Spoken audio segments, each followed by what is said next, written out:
ये कहानी शांति नगर गांव की है। हरियाली से भरा हुआ वो गांव दिखने में बहुत ही ज्यादा खूबसूरत था। एक दिन अरे आरव भैया, इस वक्त कहाँ जा रहे हो? अरे घर में लकड़ियां खत्म हो गई हैं रवि भाई, इसलिए लकड़ियां काटने जा रहा हूँ। अरे लकड़ियां काटने उस तरफ क्यों जा रहे हो? हैं आप जानते नहीं क्या? लोग कहते हैं कि उधर चुड़ैल रहती है भैया। सूरज ढलने के बाद लोगों का वहां जाना ठीक नहीं रहता। हाँ, अच्छा एक बात बताओ, तुमने वहां कभी चुड़ैल देखी है? बताओ। नहीं देखी तो नहीं है, लेकिन लोगों को वहां अजीब अजीब आवाजें सुनाई देती हैं। अरे मैं यह सारी बातें नहीं मानता रवि भाई। देखो, बुरा मत मानना, लेकिन मुझे जाना है, क्योंकि अगर मैं नहीं गया तो मेरे बच्चे और पत्नी को आज रात भूखा सोना पड़ेगा। ऐसा कहकर आरव सूखी लकड़ियां लेने गांव के पीछे चला जाता है। वो लकड़ियां उठा ही रहा था कि तभी उसे किसी के रोने की आवाज आई। अरे ये रोने की आवाज कहाँ से आ रही है? लगता है बिल्ली रो रही है। छोड़ो, मुझे क्या, जल्दी से सूखी लकड़ियां बटोर लेता हूँ। लगता है ये आवाज बरगद के पेड़ की तरफ से आ रही है, लेकिन कौन हो सकता है वहां? अरे तुम यहाँ बैठकर रो क्यों रही हो? कोई तकलीफ है क्या? मुझे बताओ, मैं तुम्हारी सहायता करूंगा। तुम्हारा देखो, तुम्हारा यहाँ इस तरह अकेले बैठना ठीक नहीं। क्या हुआ? तुम कुछ बोलते क्यों नहीं हो? सब ठीक तो है ना? अभी भी उस औरत ने कोई जवाब नहीं दिया। अरे बड़ी ही अजीब है। मैं तो इसकी सहायता करना चाह रहा हूं, और यह है कि मेरी बातों का जवाब ही नहीं दे रही। चलो भाई, चलो, भलाई का तो जमाना ही नहीं है। अगली सुबह आरव की लाश गांव में पड़ी हुई थी। हाय, मेरे पति को क्या हो गया? अब मेरे बच्चों का क्या होगा? हम तो जीते जी मर गए। तुम्हारे साथ बहुत बुरा हुआ बहन, लेकिन आखिर ये सब हुआ कैसे हुआ? अरे मुझे याद आया। अरे गांव वालों, कल आरव भाई को मैंने गांव के पीछे वाले बरगद के पेड़ के पास जाते देखा था। इसका मतलब वहां सच में चुड़ैल रहती है। हो ना हो, ये चुड़ैल का ही किया धरा है। हाँ, इस घटना से गांव के लोगों के बीच डर का माहौल बन जाता है। जो भी गांव के पीछे वाले बरगद के पेड़ के पास जाता, कभी लौटकर नहीं आता। धीरे धीरे लोगों ने उस जगह जाना बिल्कुल बंद कर दिया। इस तरह लगभग 6 महीने बीत गए। तभी सरपंच राघव की बेटी 20 साल बाद शहर से पढ़ाई करके लौटती है। प्रणाम पापा, प्रणाम मम्मी। कैसे हैं आप दोनों? हम ठीक हैं बिटिया, तुम ठीक हो ना? अरे कितनी बड़ी हो गई हो। अच्छा हुआ तुम गांव आ गई। कुछ दिन गांव की हवा भी खानी चाहिए भाई। हैं, तुम तो आती ही नहीं हो। कुछ दिन नहीं पापा, हमेशा के लिए आई हूँ। मुझे भी माता पिता के साथ रहने का मन करता है। क्या कहा तुमने? तुम यहाँ हमेशा के लिए आई हो? बेटा, ये गांव ठीक नहीं है। यहाँ तुम्हारी जान को खतरा हो सकता है, क्योंकि यहाँ आए दिन लोगों की जान चली जाती है। यहाँ मुझे कुछ नहीं होगा। आपकी बेटी बहुत स्ट्रांग है। तेरी माँ सही कह रही है बेटी, ये गांव ठीक। सॉरी पापा, लेकिन मैं इन सारी चीजों पर बिलीव नहीं करती, और आप दोनों के साथ रहना है मुझे। मैं वापस नहीं जाने वाली। मैंने सोचा है मैं यहाँ के स्कूल में टीचर की नौकरी कर लूंगी। वैसे भी मेरे जितना पढ़ा लिखा टीचर यहाँ होगा भी नहीं। ऐसा कहकर नेहा अपने रूम में चली जाती। अब क्या होगा जी? मुझे तो बहुत डर लग रहा है। मेरा दिल बैठा जा रहा है। तुम चिंता मत करो भाग्यवान, हमारी बेटी को कुछ नहीं होगा।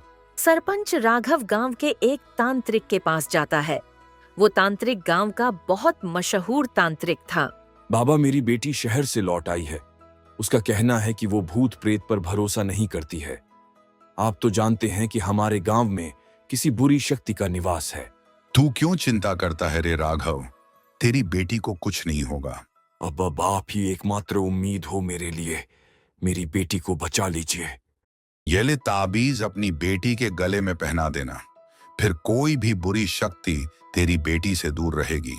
धन्यवाद बाबा, आपका बहुत बहुत शुक्रिया। ऐसा कहकर सरपंच ताबीज लेकर घर चला जाता है। अगले दिन सुबह सुबह सुनो नेहा, मैं तांत्रिक बाबा से ये ताबीज लेकर आया हूं। तुम ये ताबीज किसी भी तरह बिटिया को पहना दो बस। गुड मॉर्निंग पापा। Good morning mummy. मैं स्कूल जा रही हूँ इंटरव्यू देने, आशीर्वाद दीजिए। खुश रहो बेटी, देखना तेरे पापा को तेरी बहुत फिक्र रहती है। वो तेरे लिए ताबीज लाए हैं, इसे पहन ले, फिर तू सुरक्षित रहेगी। माँ, मैंने कहा था ना, मैं इन सारी चीजों में बिलीव नहीं करती। माफ कीजिए, लेकिन मैं यह नहीं पहनूंगी। देख, तुझे पहनना पड़ेगा, नहीं तो मुझे और तेरे पापा को बिल्कुल अच्छा नहीं लगेगा। आखिर हमारी गलती क्या है? यही ना कि हम दोनों तुझसे बहुत प्यार करते हैं। बचपन से आप इस तरह इमोशनल ब्लैकमेल करके मुझसे अपनी सारी बात मनवा लेती हो। बचपन में भी ऐसा करके आपने मुझे शहर भेज दिया था। अच्छा लाइए, दीजिए, मैं पहन लूंगी। नेहा ताबीज को अपने पर्स में रख लेती है और इंटरव्यू के लिए स्कूल चली जाती है। लौटते समय शाम हो गई। नेहा कहती है गांव कितना खूबसूरत है, ना जाने क्यों लोग इतनी सुंदर जगह छोड़कर शहर चले जाते हैं। एक काम करती हूँ, पूरा गांव देख लेती हूँ। देखते देखते वह गांव के पीछे चली जाती है, जहाँ बरगद का पेड़ था। ओ वाओ, कितना सुंदर और बड़ा बरगद का पेड़ है।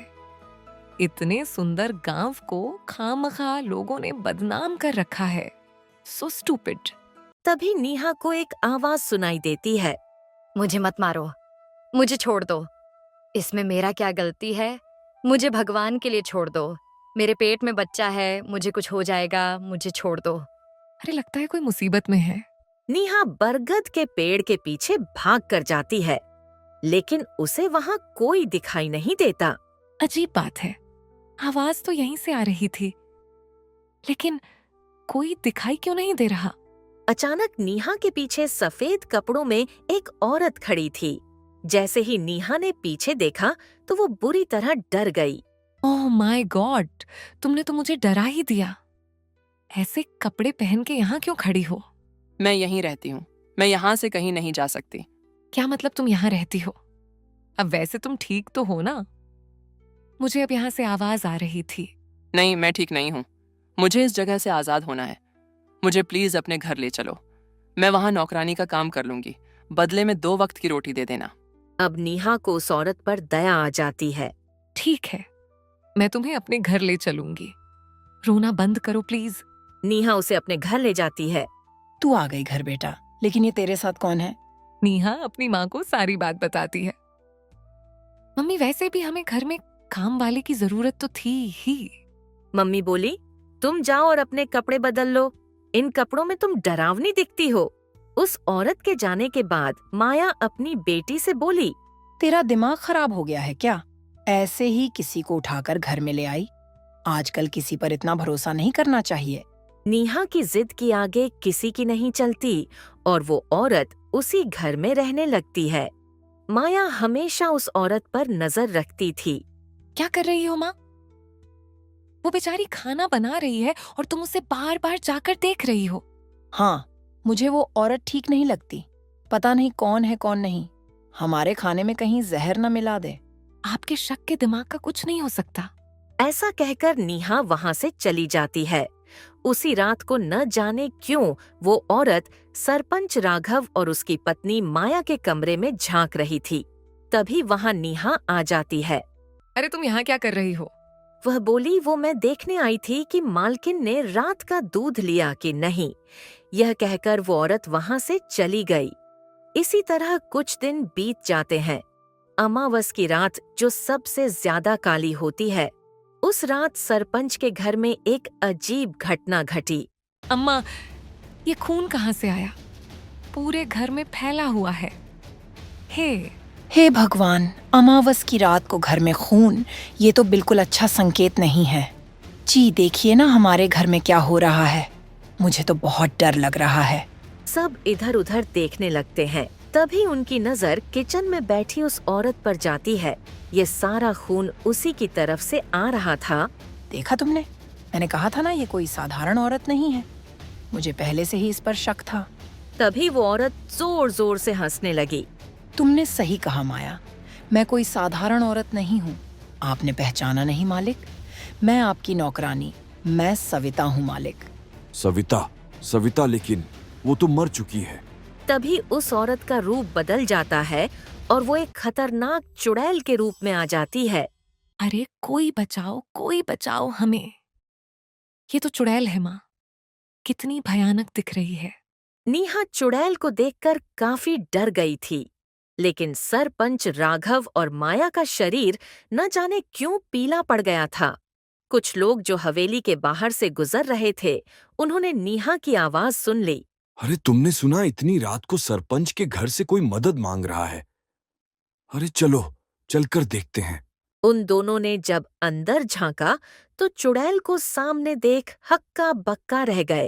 अरे भैया, ए भैया, चलो चलो यहाँ से, नहीं तो ये चुड़ैल हमें मार डालेगी भैया।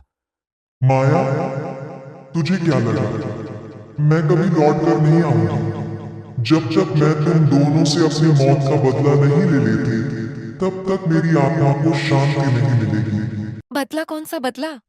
मम्मी पापा, ये चुड़ैल क्या बोल रही है? ये किस बदले की बात कर रही है?